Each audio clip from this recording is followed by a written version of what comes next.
আল্লাহ ছাড়া কেউ নাই আপনজন, বিশ্বাস করেন। আল্লাহ ছাড়া সত্যিকার অর্থে আপন বলতে কেউ নাই পৃথিবীতে। আমাদের একজন ছিলেন মুহাম্মদ সাল্লাল্লাহু আলাইহি ওয়াসাল্লাম, তিনি ইন্তেকাল করেছেন।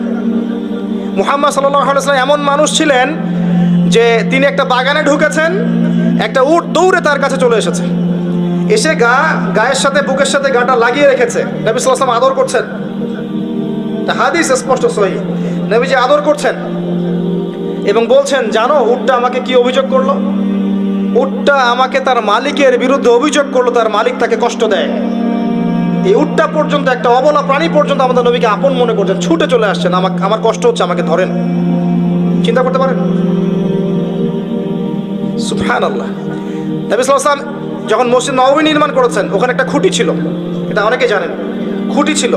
যখন মিম্বর এসেছে, তখন তিনি মিম্বরে দাঁড়িয়ে বয়ান করা, খুতবা দেওয়া শুরু করেছেন।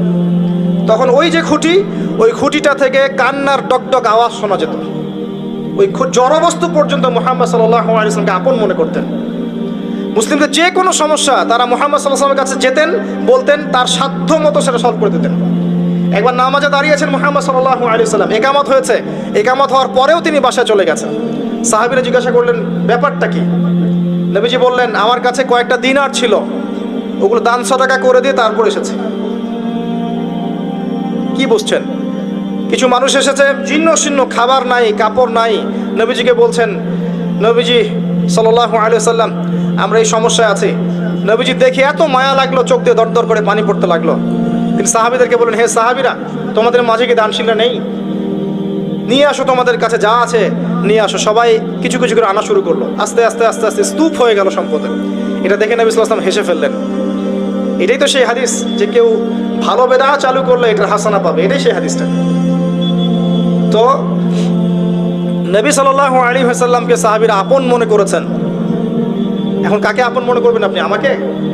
আমার মধ্যে তো নবীর সুন্নতের 5%ও নাই। আপনাকে দেখে মনে হচ্ছে আমাকে যে আমি অনেক বড় স্কলার, মুফাসসির কোরআন অমুক তমুক। আমি নিজেই তো বুঝতে পারছি যে আমার ভিতরে নবী সাল্লাল্লাহু আলাইহি ওয়াসাল্লামের সুন্নাতের 10%ও নাই। কে আপনাকে নসিহত করবে? কে আপনাকে তাজকিয়া করবে? যারা এমন আল্লাহওয়ালা মানুষ, যারা এমন তাকওয়াওয়ালা মানুষ, নূরওয়ালা মানুষ, এই মানুষগুলোর কাছে গিয়ে পড়ে থাকেন, এই মানুষগুলোর কাছে গিয়ে সহবতে গিয়ে পড়ে থাকেন, খুঁজে নেন এই মানুষগুলোকে, কোথায় আছে খুঁজে নেন। আমি জানি না কোথায় আছে, আমি নিজেও খুঁজছি, আর আমাদের খোঁজার দৃষ্টিভঙ্গিটা খুব সূক্ষ্ম। ওই যে ইমাম বুখারী দেখেছিলেন না, ওই যে ঘোড়াকে খাওয়াচ্ছেন প্রতারণা করে, হাদিস নিলেন না তার কাছ থেকে, আছে না? জানেন না আপনারা?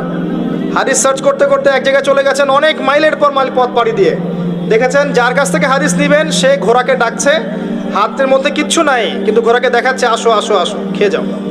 এই যে প্রতারণা করেছে ঘোড়ার সাথে, আর হাদিস নিলেন না। তা আমরা এরকম চোখ দিয়ে খুঁজছি আর কি, আল্লাহ যেন মিলিয়ে দেয়।